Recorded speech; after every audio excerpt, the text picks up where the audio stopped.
আজকে আমরা বাংলাদেশের জনগণ অনেক কিছুই জানে না। শেখ জামাল বঙ্গবন্ধুর সন্তান, প্রেসিডেন্সিয়াল মডেল স্কুলে পড়াশোনা করেছেন। তিনি ছিলেন একজন বীর মুক্তিযোদ্ধা। তিনি গিটার বাজাতেন, তিনি ক্রিকেট খেলতেন।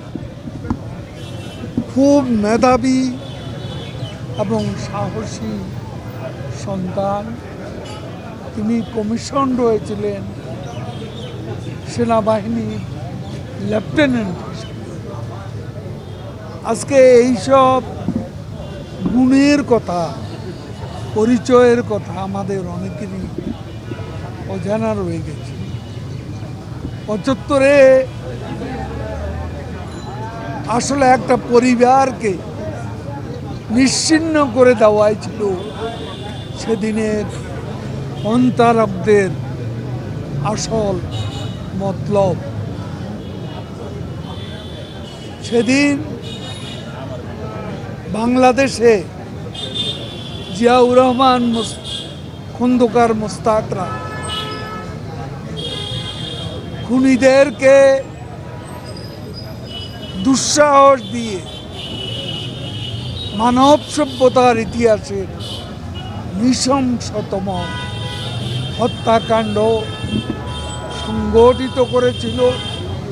বস্তুতপক্ষে এই ঘটনার মধ্য দিয়ে বাংলাদেশে হত্যা, ষড়যন্ত্রের রাজনীতি সূচনা হয়, যা পরবর্তীকালে বঙ্গবন্ধু কন্যা শেখ হাসিনার স্বদেশ প্রত্যাবর্তনের মধ্য দিয়ে বাংলাদেশে গণতন্ত্রের শৃঙ্খল মুক্তির সংগ্রাম শুরু হয়।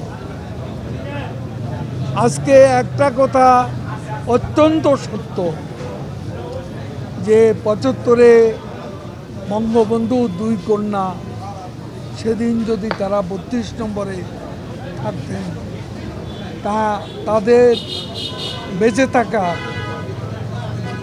কথা ছিল।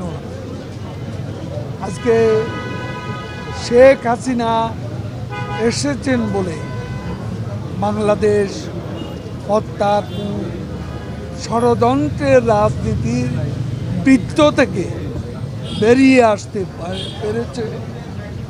আপনারা লক্ষ্য করবেন যে গণতান্ত্রিক সরকারে ধারাবাহিকতা থাকলে দেশের স্ট্যাবিলিটি থাকলে দেশের উন্নয়ন। এবং বঙ্গবন্ধু কন্যা শেখ হাসিনা সেই দৃষ্টান্ত স্থাপন করেছেন। হত্যা, ষড়যন্ত্রের রাজনীতি, এই রাজনীতি বাংলাদেশ থেকে তিনি নির্মূল করেছেন এবং তার নেতৃত্বে এদেশে স্থিতিশীলতা ফিরে এসেছে এবং উন্নয়নের অগ্রগতির অর্জনের রাজনীতি শুরু হয়েছে। সেই রাজনীতি আমাদের আজকে অব্যাহত রয়েছে। মুক্তির সংগ্রাম অব্যাহত রয়েছে। এই মুক্তির সংগ্রামের লক্ষ্য বঙ্গবন্ধুর স্বপ্নের সোনার মতো। আমার মনে হয় এরা পড়াশোনা করে না। বলেছে, কথাটা বলেছেন পাকিস্তানের প্রধানমন্ত্রী শাহবাজ।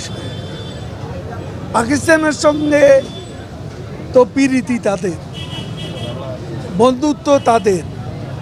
সেই পাকিস্তানও আজ বাংলাদেশের উন্নয়ন দেখতে পায়।